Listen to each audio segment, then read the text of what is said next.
So good morning dear students. In the previous class we have learnt about fiber materials, that is what are the requirements in selecting the material to fabricate the optical fiber. So there we have learned different types of fiber materials. For example, glass fiber material, active glass fiber material, halide glass fiber materials. Next one is chalconite glass fiber materials, etc. So there we have learned what is the material used for glass material, what is the material used for halide material, okay, halide fiber, etc. So there we learned that silica, that is SiO2, which is abundant, which is available more in the nature, is generally used as a glass fiber. Okay.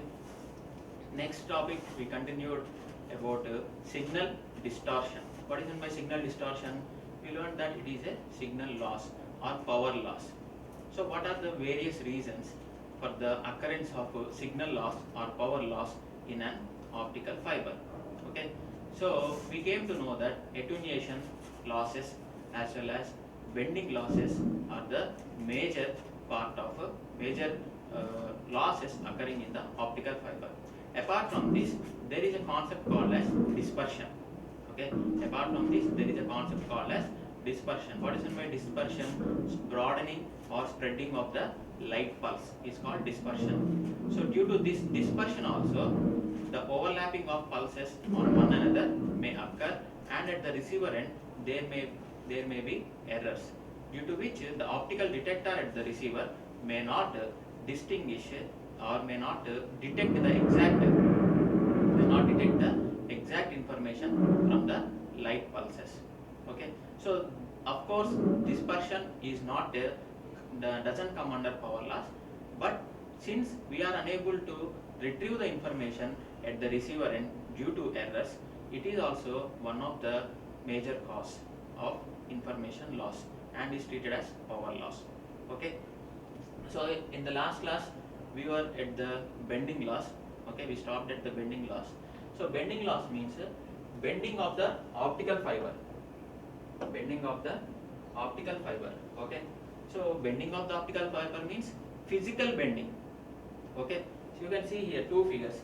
So there are two types of bending losses. One is macro bend, another one is micro bend. Macro means major bend. Okay, you can see this is the optical fiber. There is a bend here. Due to this bend, there may occur changes in the refractive index at the core cladding interface, due to which the light may go outside the core. The same thing happens in the micro bend also. Okay, micro bend means small bend. See, this is the optical fiber. Okay, so a small bend is there. So compared to this bend, this is a very small bend, so it is called micro bend. Okay, a small bend is there, due to which also the light may go outside the core. Okay, so these two are the physical disturbances, physical imperfections of the optical fiber. Okay, and losses are due to bending. That is the reason it is called bending loss. You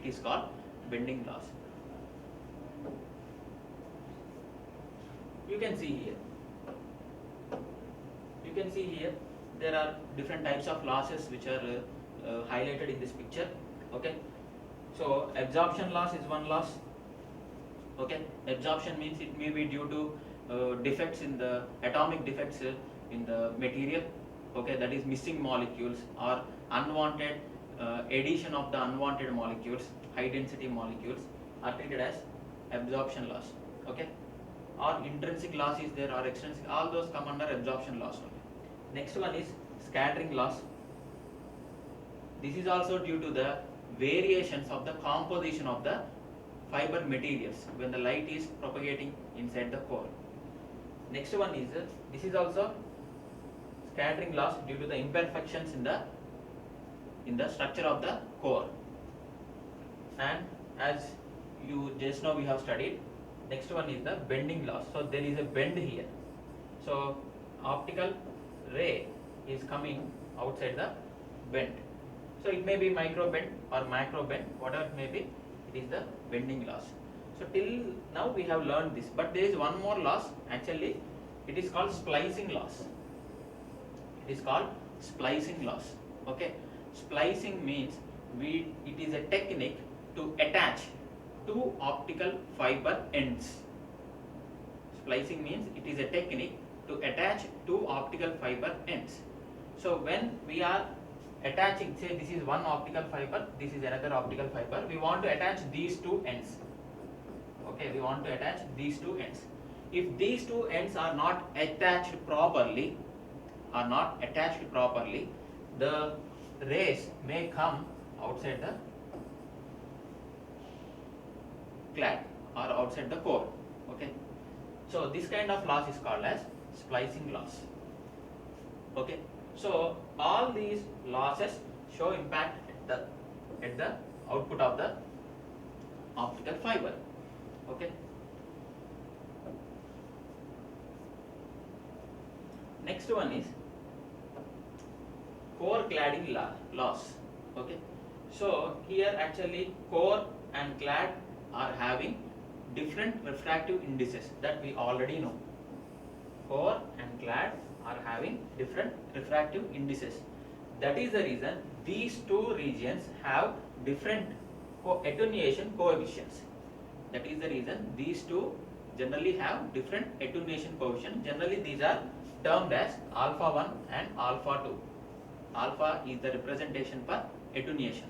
Okay, so we know that the total power flowing is equal to the power due to core and power in the clad.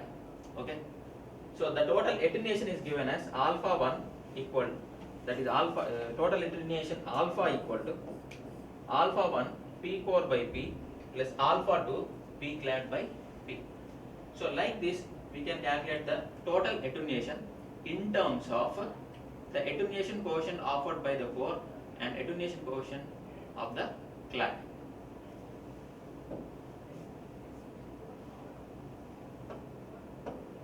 The next one is information capacity determination. Okay, so this is the new topic. Okay, so what is this? We already know as the light is propagating,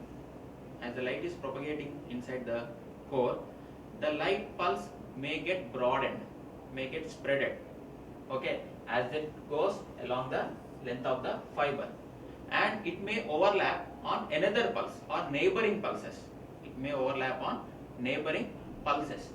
So what happens due to this? Errors are generated at the receiver end, and optical detector cannot detect the original information from the light pulse that we have already discussed. Okay, so information capacity of the fiber is limited due to the dispersive properties of the fiber. Okay, so at the end of the receiver, what is the amount of information the optical receiver is able to retrieve? How much capacity, what is the amount of information it is able to detect from the light? So it depends upon the dispersive properties of the fiber.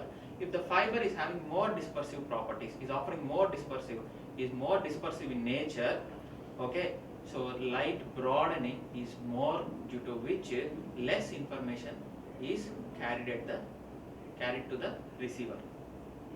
Okay, so generally the information capacity is expressed in terms of distance bandwidth product. Distance bandwidth product, that is megahertz into kilometer. Okay, so how this information capacity is determined? What is the how it is expressed? It is expressed in terms of distance bandwidth product. You can see here, I have given one example. Later I will show one video clip at the end of this class. See here, there are two pulses. Okay, 4 figures are there, say A, B, C and D. In the figure A, there are two different pulses and we are able to distinguish them easily. as the pulses are moving along the fiber, as the pulses are moving along the fiber, this distinguishable nature property is reducing. Okay, so you can see here the distance is increased further, the pulses are traveled ahead, the pulses are traveled further in the fiber. You can see the last figure, the two pulses, actually these are the two pulses, are overlapped and became almost, and looking it as a only one pulse, and looking as a only one pulse. Okay, two pulses you cannot distinguish here, it is looking only one pulse, means pulse broadening, pulse spreading, okay, or the way the modes, the velocity with which the modes are traveling inside the optical fiber plays an important role in the information capacity determination. Okay. So here there is a concept, a simple concept called as group delay. Group delay. So we know that as the signal propagates along the fiber, every spectral component in the light move with different velocities. That is, travel independently at different speeds or different velocities. Okay. So what is the group delay here? Means the time delay per unit length in the direction of propagation is called group delay. Okay. So all the frequencies may not travel at the same time with the same velocity. Okay. So collectively we call it as a group delay. Okay. And this group delay, there is a beautiful picture here. So some frequencies are moving ahead, some frequencies are slow. Okay. So there is a formula for calculating the group velocity, that is Vg equal to d omega by d beta, where beta is the propagation constant, and you see here beta is equal to n1 into 2 lambda by 2 pi by lambda, n1 into 2 pi by lambda. What is n1 here? n1 is the refractive index of the core. Lambda, it is the wavelength, or it is rewritten as n1 into omega by c. n1 into omega by c. This relation is very much important. Okay, if you observe, the group delay d omega by d beta is depending upon the refractive index of the core as well as the wavelength. Okay. So now it is the turn to identify different types of dispersions. We studied that the concept of dispersion. What is meant by dispersion? What is the effect of dispersion? So what happens when the light gets broadened or spreaded inside the optical fiber core? Okay, what is its disadvantage? Okay, so what are actually the types of dispersions? Okay, so we already given the definition. Pulse broadening and overlapping of the another pulses is termed as dispersion. We already know this. Okay, so but dispersion may be due to material, it may be due to waveguide or optical fiber, it may be due to polarization, it may be due to intermodal. Means different types of dispersions are there. Material dispersion, waveguide dispersion, polarization mode dispersion, intermodal dispersion. Different types of dispersions are available. So let us look into each dispersion. Okay. Material dispersion. We already know that the core refractive index should be greater than the clad refractive index, or the core and clad should not have same refractive index. So that we already know. Okay. So the core material should be made up of a different material. It should not match with the clad material. Okay. That we studied in the earlier class. So as a consequence of this, since group delay is a function of refractive index, yes or no? Group delay, just now I said that V equal to group delay equal to what we have written, omega by beta, d omega by beta. Beta is the propagation constant, which is directly proportional to the refractive index n1. Refractive index n1. Just now we have studied that. Okay. So various spectral components of given mode travel in various speeds. Okay. So various speeds in various directions depending upon the wavelength. Depending upon the wavelength. Let us see here. We go back. See here. What it is written. What is the group velocity here? D omega by d beta. Beta means propagation constant. N1 into 2 pi by lambda means beta is related to the N1, that is refractive index of the core, as well as the wavelength. That means the group delay is depending upon refractive index as well as wavelength. Are you able to understand this? Okay, group delay is depending upon refractive index and wavelength. Okay, so if you observe, the pulse broadening or pulse spreading is nothing but the propagation of different frequencies at different velocities. Different frequencies at different velocities leads to group delay. Pulse broadening or pulse spreading is nothing but propagation of different frequencies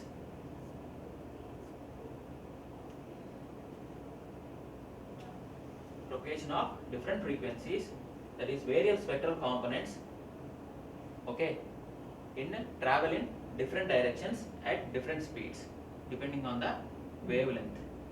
Okay, here the group delay is depending upon the refractive index of the material, that is N1. Okay, this kind of dispersion is called as material dispersion. Next one is waveguide dispersion. Okay, so waveguide means optical fiber here. So as I said just now, so waveguide dispersion is the result of wavelength dependence of the propagation constant. Propagation constant means beta of the optical fiber. Okay, it is important in single mode waveguides. It is very much important in single mode waveguides. The larger wavelength, the more the fundamental mode will spread. If the wavelength is more, the spreading nature of the light will be more. If the wavelength is more, the spreading nature of the light is more. Are you able to understand this? That means the fundamental mode will propagate faster. That means the delay, group delay is decreased. Means fundamental mode is able to propagate faster. Okay, so not normal. It is moving with the mode is moving with at higher speeds than the normal speed. Okay, when the wavelength is high, means the length of the wave is also important. If the wavelength is more,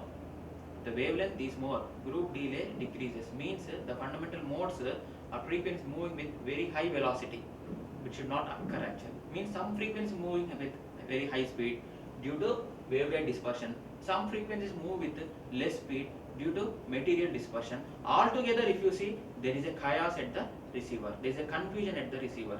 All the modes, all the frequencies are not reaching at the receiver at the same time.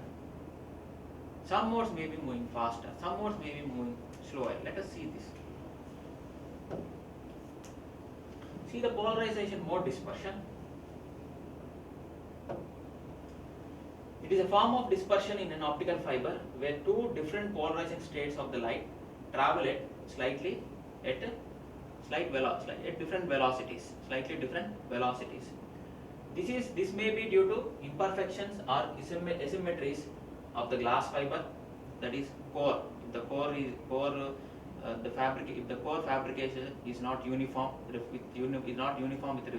in terms of refractive index, okay, or there are some asymmetricities in the structure, some imperfections in the structure, okay, may lead to the spreading of the signals, the spreading of the light rays. Okay.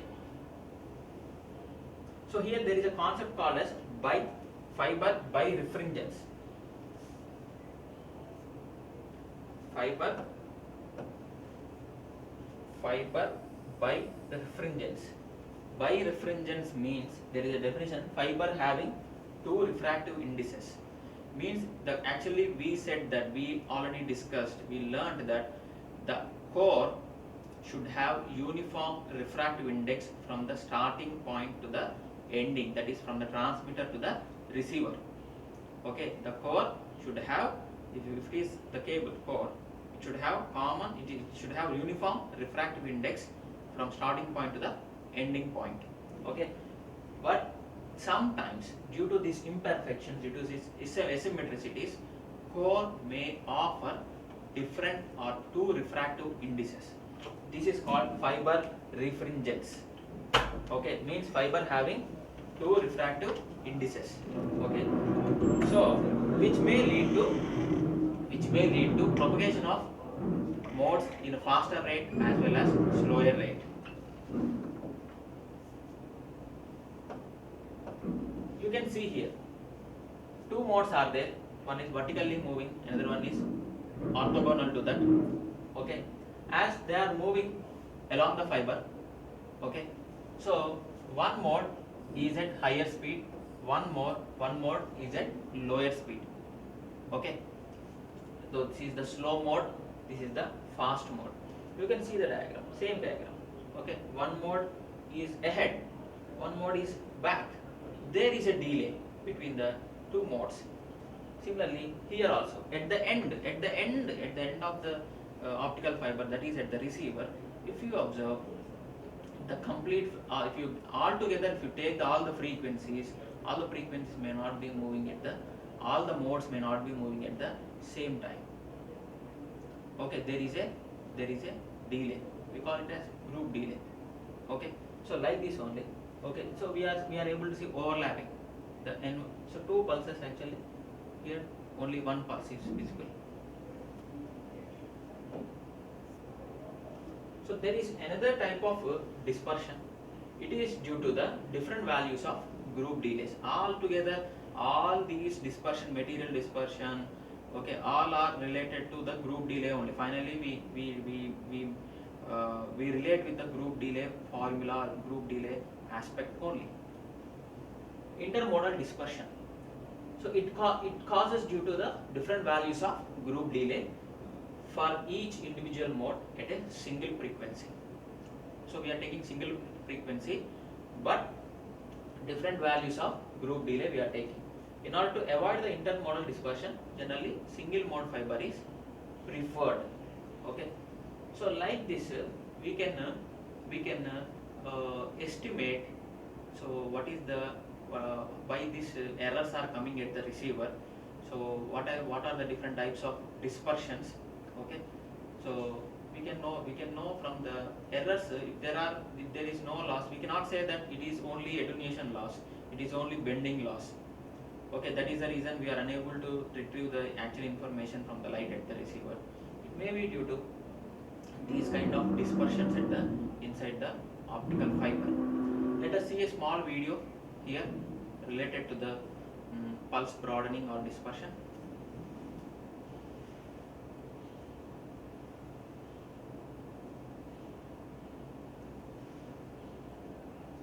A light source is there. It is projected into the this one optical fiber. This is the core. Okay, this is the clad.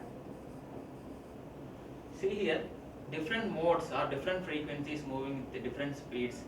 Okay, is indicated like this. So lambda 1, lambda 2, lambda 3 means there are 3 people here. You can see here.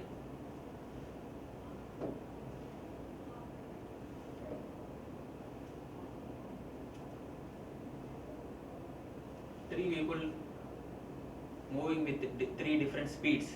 Okay, different speeds like this. So take a station, city 1, city B, city A, city B. There is a fiber cable between these 2 cities. Okay, for the transmission of information. You can see here.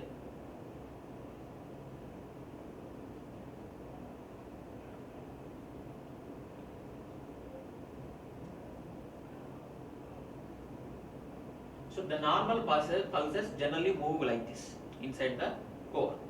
normal pulse move like this inside the core.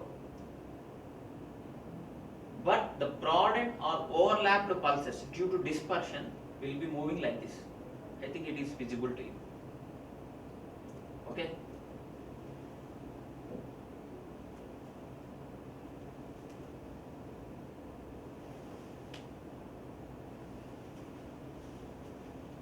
So this is a very simple example to understand the dispersion or the broadening of light inside the optical fiber. Okay. So thank you very much.